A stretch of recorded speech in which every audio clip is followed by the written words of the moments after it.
Venice is a city in northeast Italy, sited on a group of 118 small islands separated by canals and linked by bridges.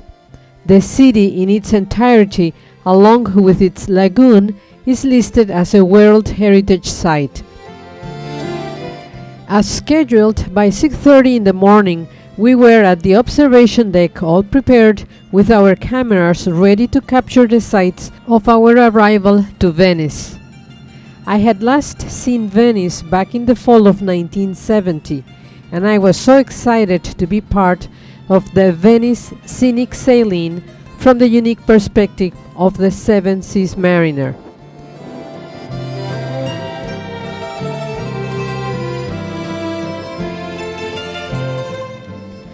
Following are scenes captured during our transit of the San Marco and della Giudecca canals, passing the Grand Canal and many of the famous sites, including the San Marco Plaza and Basilica, the Doge's Palace, and the Bridge of Sighs.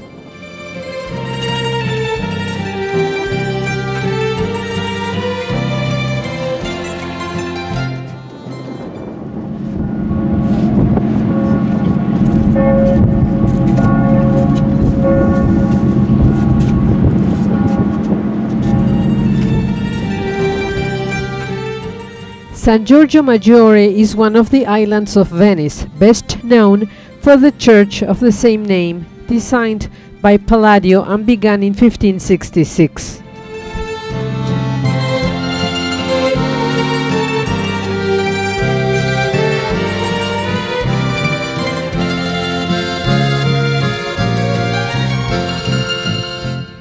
The Church of the Most Holy Redeemer, commonly known as Il Redentore, is a 16th century Roman Catholic church that dominates the skyline of the island of Giudecca. Designed by Andrea Palladio, it was built as a votive church to thank God for the deliverance of the city from a major outbreak of the plague.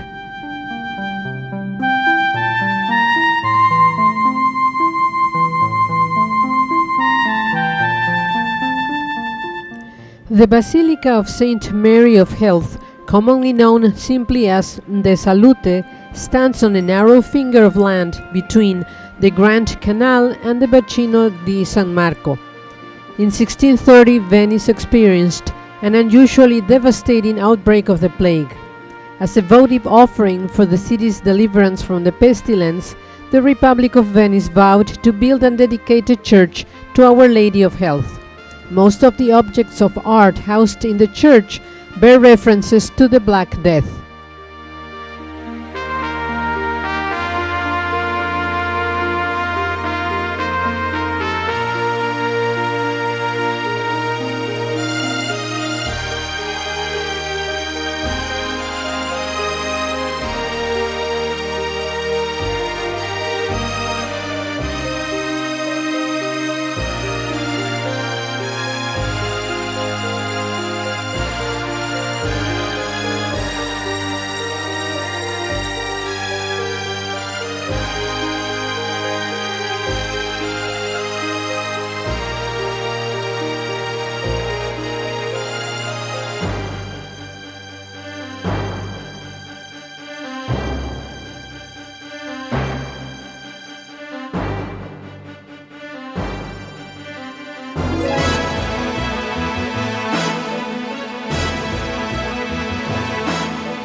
As scheduled, the Seven Seas mariner docked in Venice at 8 in the morning.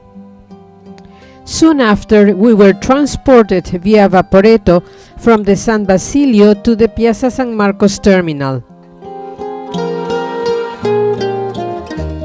Piazza San Marco is considered one of the world's most striking squares, and is the heart of Venice.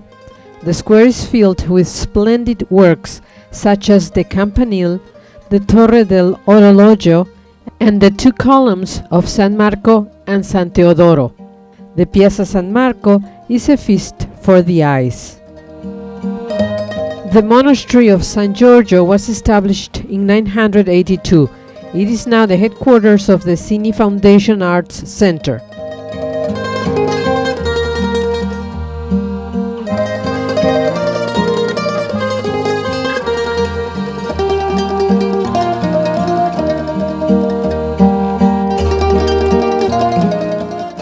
Heavy rains and high tides had brought some of the worst flooding to Venice in years when we visited. We were lucky enough that our visits coincided with low tides.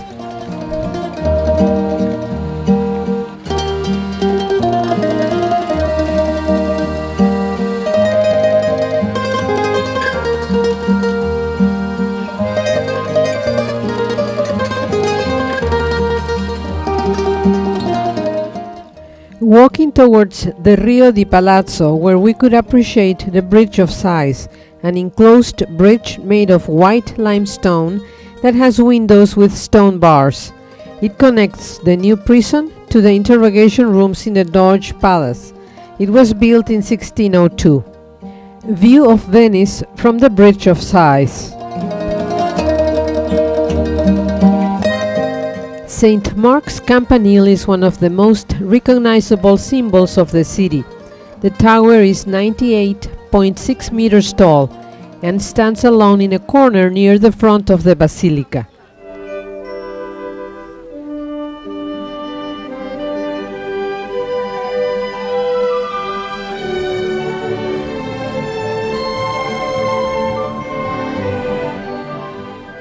Partial view of St. Mark's Basilica, the most famous of the city's churches and one of the best known examples of Byzantine architecture.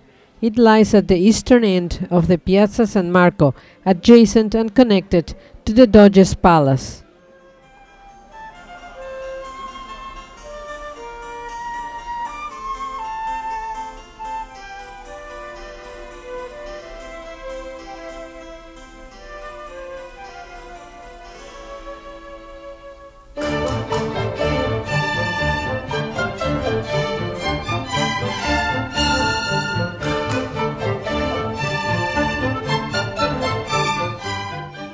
The giant staircase in the courtyard, so called because of two huge statues of Mars and Neptune at the top, symbolizing the Republic's authority over land and sea, is the work of Sansovino. It was here that the Doge's crowning took place, an important happening for Venice, celebrated with great pomp. Climbing to the top, the Doge received the Doge's horn, Corno Ducale, and pronounced the promise to defend and respect the Serenissima Constitution forever.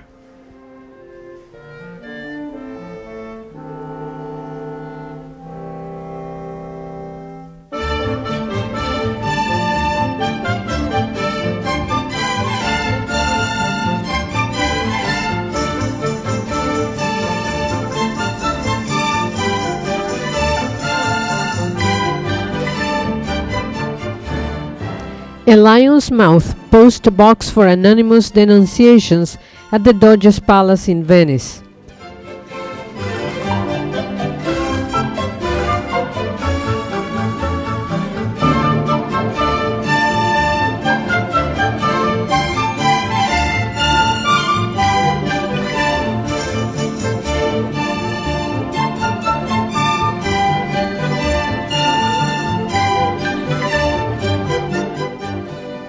The Doge's apartment only occupies one of the palace's 3 floors, and to get to it, you climb the beautiful golden staircase, begun halfway through the 16th century by Sansovino. The stairway owes its name to the spectacular golden stucco decorated vault and was formerly only used by magistrates and important people. Today this apartment has no furnishings, as they were partly stolen by Napoleon's army, but is still a kind of precious casket with masterpieces painted on its ceilings and magnificent stone fireplaces. It gives us an idea of the Doge's style life and of the atmosphere that reigned in these rooms for centuries. Unfortunately, no photography was allowed inside the apartment. The prisons of Venice were found inside the Doge's palace. The most inhospitable were situated on the ground floor and came to be known as the pozzi or wells. Here the living conditions were terrible. The most famous guest of the Piombi was Giacomo Casanova. We only visited the new prisons, rather, which are found beyond the Palazzo River, and these are accessed across the famous Bridge of Sighs. The bridge name given by Lord Byron in the 19th century comes from the suggestion that prisoners would sigh at their final view of beautiful Venice through the window before being taken down to their cells.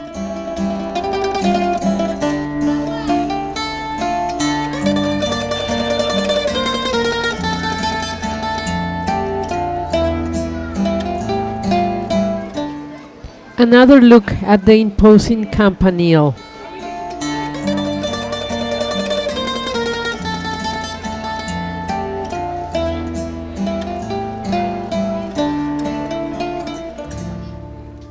Detail of one of the two Syrian pillars that appear to the right of the next picture. These pillars adorn the piazza and were brought to Venice in 1256.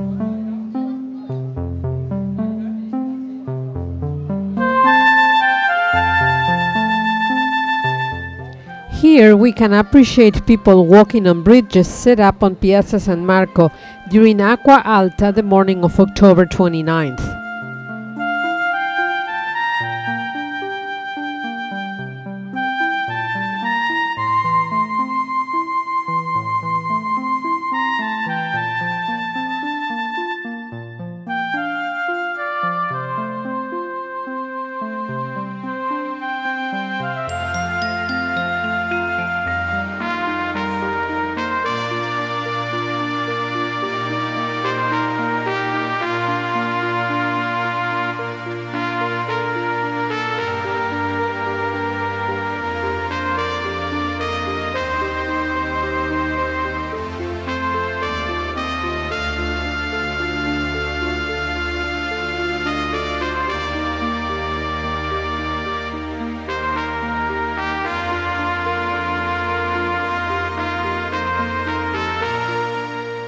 About the Basilica di San Marco.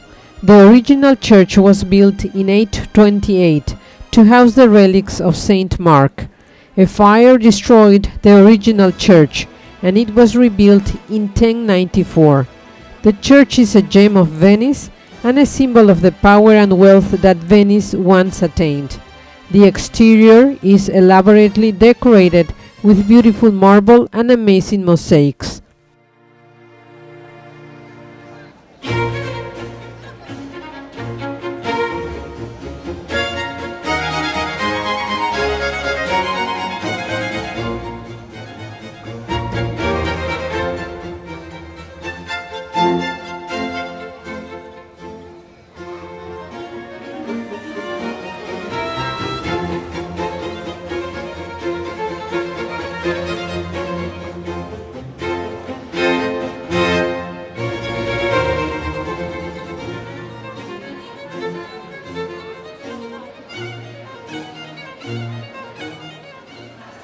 Facade of the Palazzo Ducale, a great example of Venetian Gothic architecture.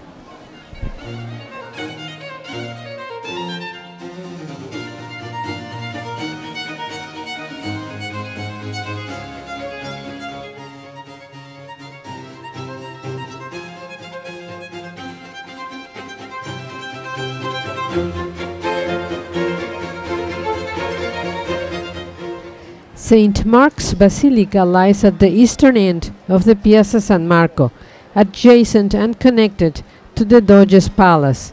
Originally it was the chapel of the Doge and has only been the city's cathedral since 1807. for its opulent design, gilded Byzantine mosaics, and its status as a symbol of Venetian wealth and power. From the 11th century on, the building has been known by the nickname Chiesa di Oro, Church of Gold. Detail of the rooftop showing Venice patron apostle Saint Mark with angels. Underneath is a winged lion, the mascot of Venice. The narthex prepared the visitor's eyes to the suffused atmosphere of the gilded interior, just like the Old Testament stories represented in its mosaic ceiling prepared to the Gospel of the Basilicas. The main subjects are Genesis and the life of Noah, Abraham, Joseph, and Moses. Beside the main portal remain the evangelist's 11th century mosaics that decorated the entrance of St. Mark's even before the narthex was built. The marble floor from the 12th century, but underwent many restorations, shows geometric and animal designs. The upper order of the interior is completely covered with bright mosaics containing gold, bronze, and the greatest variety of stones. The decorated surface is on the whole about 8,000 square meters. The triumphal quadriga or horses of St. Mark's, set into the facade of the basilica since the sack of Constantinople in 1204. The horses remained in place over St. Mark's until the early 1980s, when they were replaced with exact replicas. The originals are now on display just inside the basilica.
Great views of the famous plaza from the advantage point of the basilica's upper floor.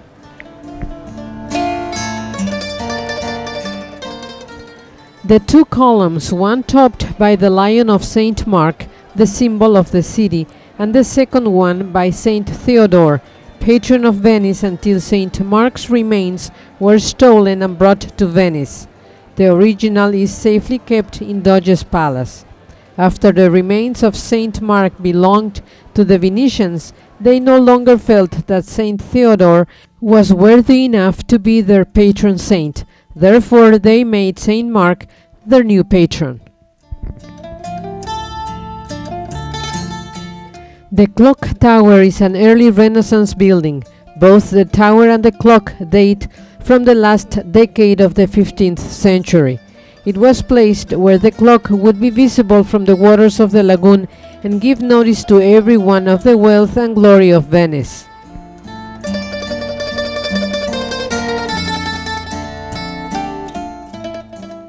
The clock face after restoration in 2006.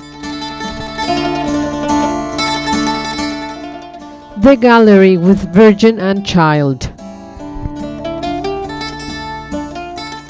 the winged lion of Venice with the open book. Atop of the tower are two bronze figures which strike the hours on a bell. One is old, the other one young, to show the passing of time. They are always known as the Moors because of the dark patina acquired by the bronze. The bell is also original.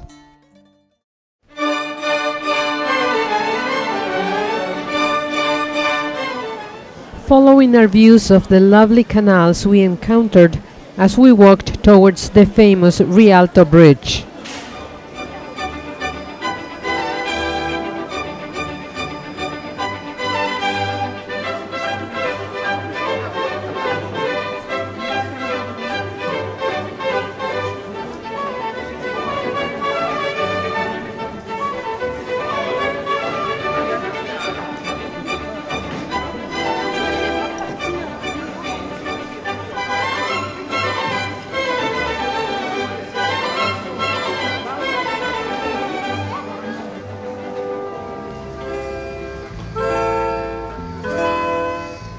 The Rialto Bridge is one of the 4 bridges spanning the Grand Canal and the oldest. The present stone bridge, a single span designed by Antonio da Ponte, was finally completed in 1591. It is similar to the wooden bridge it succeeded. 2 inclined ramps lead up to a central portico. On either side of the portico, the covered ramps carry rows of shops. The engineering of the bridge was considered so audacious that architect Vincenzo Scamozzi predicted future ruin.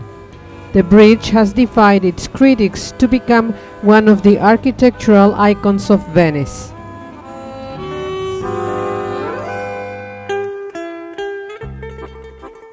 Rosita and Ove enjoying the views of the Grand Canal from the advantage point of the Rialto Bridge.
Grabbing a bite to eat.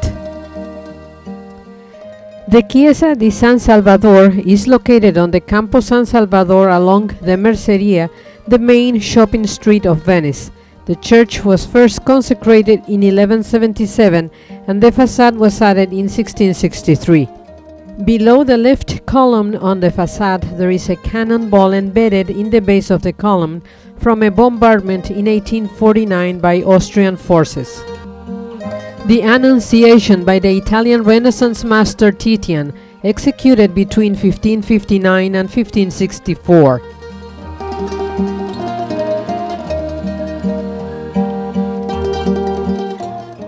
Then it was time to walk back to San Basilio Terminal.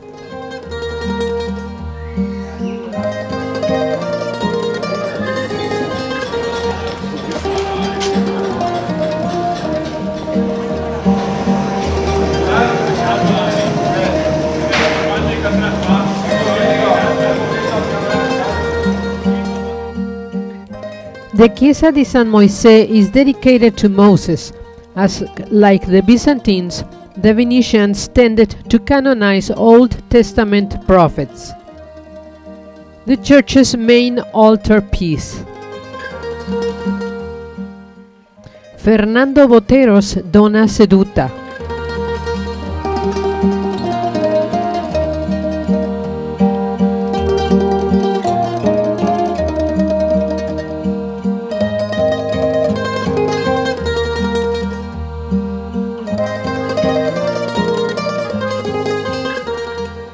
The present church of San Mauricio is mainly a design of the neoclassic architect Giovanni Antonio Selva. When we visited, Museo de la Musica was hosting an exhibition of musical instruments from Artemio Versari's collection entitled Antonio Vivaldi e il suo tempo. Statue of Niccolo Tomaseo, an Italian Dalmatian linguist, journalist and essayist. The Church of San Stefano was founded in the 13th century, rebuilt in the 14th century, and altered again early in the 15th century.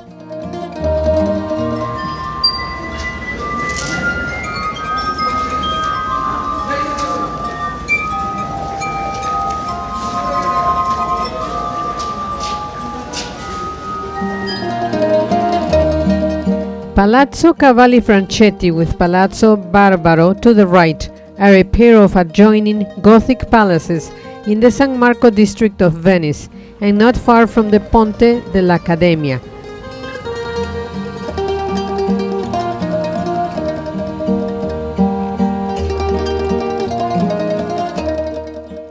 The Ponte dell'Accademia is one of the only 4 bridges in Venice to span the Grand Canal.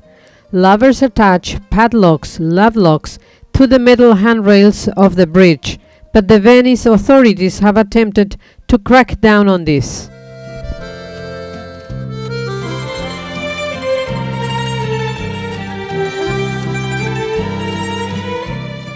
We then made it to a long waterfront promenade named Satere that provides excellent views of the Giudecca Island and its majestic Redentore church. Views of the Ponte Longo, or Long Bridge in English.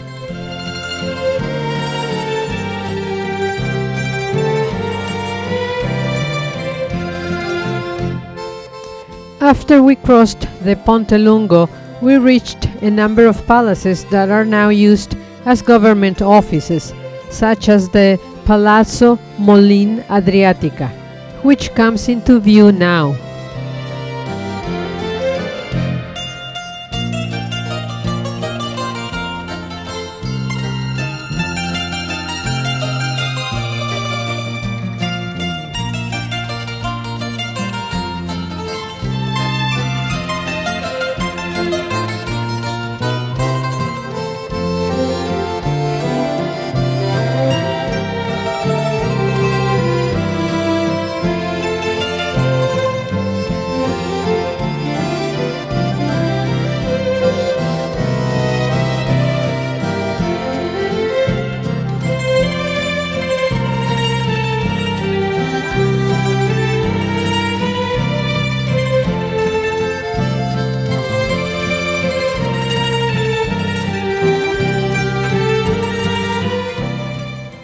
Then it was time to walk back to the Seven Seas Mariner to pack our suitcases, as the luggage had to be ready for collection before 11 in the evening.